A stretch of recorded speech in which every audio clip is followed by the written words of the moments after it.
নমস্কার বন্ধুরা, সবাইকে অনন্যা সুইন ভিলেজে স্বাগত। আজ তোমাদের সাথে শেয়ার করে নেব কেক বা আইসক্রিম ইউজ করার জন্য টুটি ফুটি, যা বাজার থেকে আমরা খুবই চড়া দামে কিনে থাকি, যে সবসময় কেনা আমাদের পক্ষে সম্ভব হয় না। বা বাড়িতে যদি কম খরচে বানিয়ে নেওয়া যায় তাহলে কেমন হয়, বাচ্চারা তো খেতে খুবই পছন্দ করে।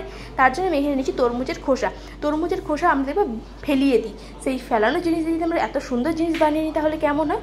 তাহলে তরমুজটার সাদা লাল অংশটা বা সাদা যে অংশটাকে বাদ দিয়ে সবুজের পেছন খোসাটাকে ভালো করে ছড়িয়ে দেবো। খোসার পরেও দেবো সবুজ সবুজ থাকে, সেটাকেও ভালো করে ছুরির সাহায্যে চেঁচে নেবে, নাহলে কিন্তু তেতো লাগতে পারে। এভাবে লম্বা লম্বা টুকরো করে দেবো, আর উপরে সাদা অংশটাকে বাদ দিয়ে পাতলাটাকে মোটা অংশটাকে নেবো, মানে শক্ত অংশটাকে নিয়ে ভালো করে টুকরো করে নিচ্ছি। দেখো এইভাবে পাতলা অংশটাকে ফেলিয়ে মোটা অংশটা নেবো, নিয়ে আমি ঠিক সাইজটা এরকম রেখেছি, তোমরা তোমাদের মতো সাইজ নেবে। আর দেখো একটু বড় রেখেছি, তার কারণ রসটা নেওয়ার পর বেশ সেদ্ধ হবে, তখন অনেকটা ছোটো হয়ে যাবে। 10 থেকে 15 মিনিট জলে ভাপিয়ে নেবো, যাতে ওটা কাঁচা গন্ধটা চলে যায়। একটু কিন্তু নাড়াচাড়া করে তারপর দেখে নেবো একটু ট্রান্সপারেন্ট, হালকা একটুখানি কালারটা চেঞ্জ হয়ে যাবে এবং নরম হয়ে যাবে। তখন কিন্তু আমরা এটাকে জলটা ঝরিয়ে সাইডে রেখে দেবো। তারপর এখানে 1 বাটি আমি চিনি নিয়ে নিয়েছি। 1 বাটি চিনির জন্য আমি এখানে 2 বাটি জল ইউজ করবো। তোমাদের চিনি জলটা কিন্তু তোমাদের ওই তরমুজে যতটা তোমরা নিচ্ছ ওই খোসা ততটা কিন্তু দেবে। তারপরে ভালো করে মিশিয়ে নেবো। মেশানো হয়ে গেলে চিনিটা যখন গলে আসবে তখন কিন্তু ওর মধ্যে দিয়ে দেবো যে টুকরো করে রেখেছিলাম সেদ্ধ করে, সেটা দিয়ে দেবো। দিয়ে কিন্তু একটু মিশিয়ে নেবো ভালোভাবে। মিশিয়ে এটাকে কিন্তু হাই ফ্লেমে রাখতে হবে, তাতে রসটা ভালোভাবে অ্যাবজর্ব করে, ঠিক আছে। নাড়াচাড়া করে নেবো মাঝে মাঝে।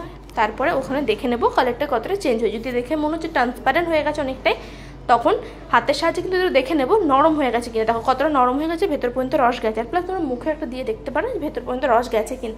যদি না যায় তোমরা একটুখানি চিনি দিতে পারো বা আর একটু ফুটিয়ে নিতে পারো। রসটা কিন্তু অবশ্যই রাখবো, রসটা কিন্তু খুব গাঢ় করবে না।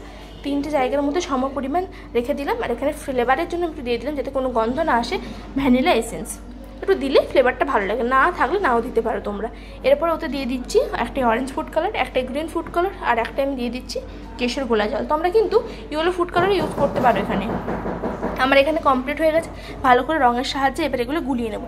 এখনও দেখে কিন্তু হয়তো মনে হচ্ছে সাদা সাদা লাগছে, না, এদিকে আধ ঘন্টা থেকে 1 ঘন্টা ভিজিয়ে রেখে দেবো, ওর মধ্যে কোনো কিছু করবো না। দেখো কতটা কালার এসেছে 1 ঘন্টা পর আমি কিন্তু দেখলাম। তারপরে সমস্ত রসটাকে ছেঁকে নেবো, জাস্ট যে এক্সট্রা রসটা থাকবে সেটা ঝরিয়ে নেবো, আর বাকিটা ওর মধ্যেই থাকবে। বেশি একদম রস ঝরিয়ে নেবো না, ঠিক আছে, নাহলে কিন্তু তখন আর ভালো লাগবে না। এভাবে কিন্তু ঝরিয়ে নিলাম সমস্ত টুটি ফুটোগুলোকে। এবারে কিছুক্ষণের জন্য এগুলো কিন্তু রেখে দেবো, যাতে রসটা কিন্তু পাখার সামনে, মানে পাখা চালিয়ে তোমরা রাখতে পারো, যাতে গায়ে যে রসের ভাবটা একদম একটুখানি শুকিয়ে যায়। কতটা সুন্দর কালার এসেছে তোমরা দেখো, বলবেই না কেউ শুকনো হয়ে গেলে যে তোমরা দোকান থেকে কিনে নি, বাড়ির তৈরি করা। কতটা রস পারফেক্টভাবে সব কিছুর মধ্যে ঢুকেছে। সবাইকে অসংখ্য ধন্যবাদ। বাড়িতে অবশ্যই ট্রাই করো, কেমন লাগলো অবশ্যই কমেন্ট করে জানিও।